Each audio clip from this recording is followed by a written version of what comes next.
In the sleepy tradition-bound town of Kettle Springs, where the aroma of corn syrup once promised prosperity, a sinister secret lurks beneath the surface.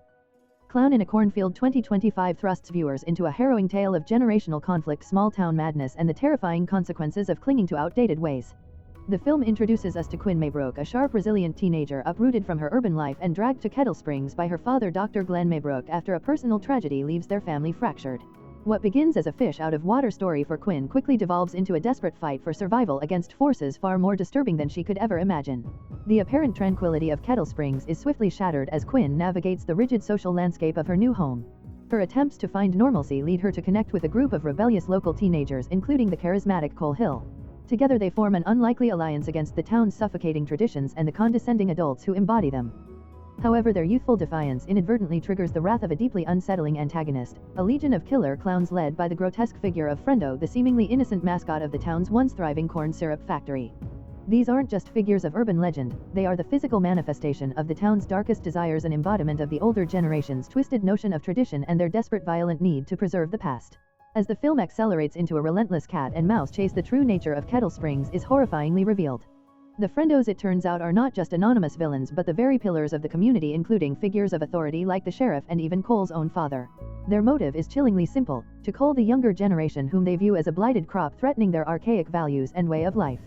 Clown in a Cornfield 2025 transforms from a slasher flick into a searing commentary on societal divides, the dangers of unchecked power, and the terrifying lengths some will go to maintain control.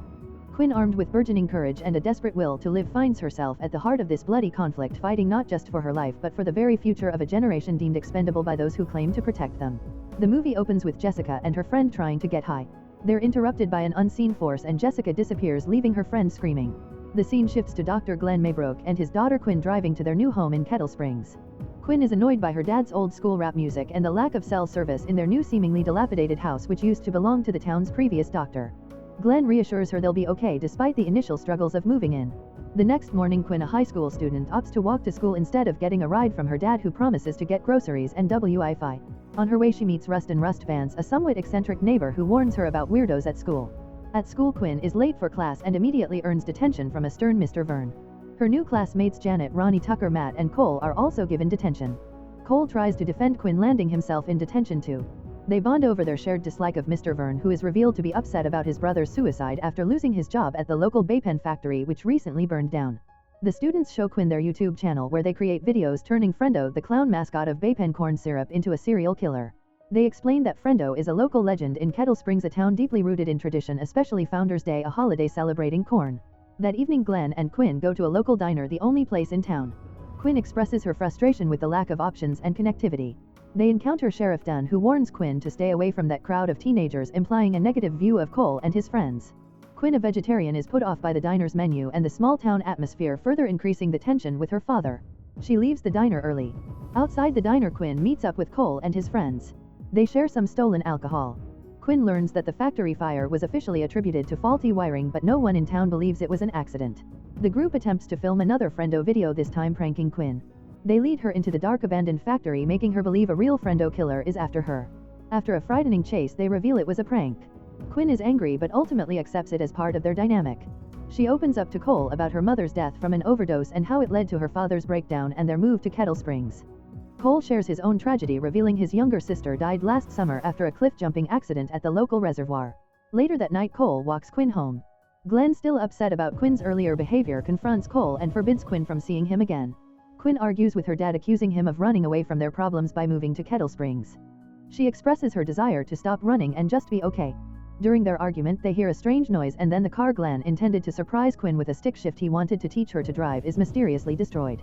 The next day is Founders Day. Glenn, still punishing Quinn, grounds her and prevents her from attending the parade. He tells her about Mr. Vern's brother's suicide, trying to make Quinn understand the teacher's perspective, but Quinn maintains that the adults in Kettle Springs are fucked up. Glenn reveals the damaged car, emphasizing it was meant to be a bonding experience. At the Founders Day parade, Quinn and her friends notice someone dressed as Frendo. They suspect it might be Rust, as he and Cole used to be friends. They decide to film another video. During the parade, the Frendo figure, who appears to be an actual person in the costume, sabotages the Frendo float, causing chaos. Sheriff Dunn immediately blames Cole and his friends, arresting them and taking them to the station. He dismisses their protests of innocence, accusing them of trying to ruin Founders Day and having already posted the incident online. The sheriff implies a deeper animosity towards the teenagers, telling Cole never fuck with friendo. Later the sheriff releases everyone except for one of the friends, Daryl. Quinn's dad picks her up, still angry about her getting into trouble. He tells her the factory fire wasn't an electrical issue as Cole claimed, implying that Cole is a liar. Quinn defends Cole, reiterating her belief that something fucked up is going on with the adults in town. She remains grounded and the film ends with Quinn feeling trapped and frustrated in Kettle Springs, surrounded by unresolved mysteries and adult secrets. The story picks up with Tucker, one of Quinn's new friends, pulling a prank involving a scarecrow in a cornfield. His friends Matt and Cole are initially annoyed but quickly turn it into a competition, each trying to outdo the other with more elaborate scares. Later, Quinn, defying her grounded status, sneaks out to join Cole at a hoedown party. Cole attempts to kiss her but Quinn, feeling overwhelmed and still processing her grief and the chaos of her new life, pulls away. Cole apologizes, explaining he's dealing with a lot. Meanwhile, Matt and Tucker are conspicuously absent from the party, leading Janet and Ronnie to suspect they are planning another prank. During the party, Cole is introduced as the junior founder of Kettle Springs thanks to his great-grandfather's legacy with Baypen corn syrup. He makes a speech about looking to the future and breaking from old traditions, which resonates with the other teenagers. As the night progresses, the group gets increasingly worried about Matt and Tucker. They find a disturbing scene, a plaster cast of Matt's head covered in corn syrup along with a dead Matt and Tucker, seemingly victims of another prank. However, the prank takes a terrifying turn when a masked figure dressed as Friendo appears. Panic erupts as it becomes clear this is no longer a joke. The Friendo figure is wielding a weapon and the teens scatter. Ronnie is attacked and seemingly killed, followed by Janet. Quinn and Cole manage to escape into a barn. They realize their phones have no signal and the attacker has disabled all their cars. Rust, who coincidentally arrived at the party with a loaded shotgun in his truck, provides some temporary safety. However, the Friendo figures surround the barn. Rust tries to fight them off but wastes valuable ammunition. The remaining teens, Quinn, Cole, Ronnie, who miraculously survived her attack, and Rust decide to make a run for a nearby house to call for help. Navigating the dark cornfield, they encounter more Friendo attackers. Ronnie is killed and Rust is shot while trying to protect Quinn and Cole. They discover a drainage ditch which they use to escape the cornfield.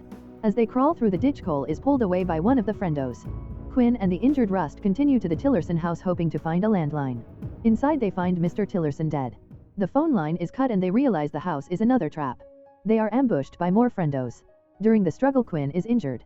Meanwhile, Quinn's father, Glenn, frantic about her disappearance, receives a mysterious call. A distorted voice tells him to save him, implying Cole, or Quinn will die. Glenn is directed to the Baypen factory. Back at the Tillerson house, Quinn, with Rust's fading help, performs an impromptu surgery on Rust's wound, but he tragically dies. She realizes the Friendos are coming for her. She escapes the house and makes her way back to the factory. At the factory, Quinn finds Cole and a chilling revelation: Cole's father, the sheriff, and other prominent adults in town are the Friendos. They are orchestrating these killings as a Founders' Day tradition to cull what they perceive as a blighted crop, the younger generation, which they believe is ruining their town's traditional values. Cole's father blames him for his sister's death by drowning and for the factory fire, which he admits he set for insurance money due to financial troubles. He plans to frame Cole's death as a suicide, claiming he shot up the party and then killed himself after being spurned by Quinn. Quinn delivers a powerful monologue condemning the adults for their hypocrisy and destructive traditions. She argues that they are afraid of change and would rather destroy everything than listen to the younger generation. Just as Cole's father is about to kill him, Glenn arrives, having been led there by the mysterious call. Glenn is shot, but he manages to provide a distraction, allowing Quinn and Cole to escape. A chase ensues with Quinn driving the stick-shift car her father intended to teach her to drive. She struggles at first but then bravely confronts Cole's father, running him over. In the aftermath, Quinn and Glenn, both injured but alive, share a tender moment, promising to talk through their problems. Quinn decides to leave Kettle Springs. As she prepares to depart, Cole and Rust's family give her a self-defense baton, a bittersweet gift for her journey. Quinn embraces her father and friends and drives off, leaving the dark traditions of Kettle Springs behind her. If you enjoy watching this video, then subscribe to Angel Recaps for the latest movies explanation.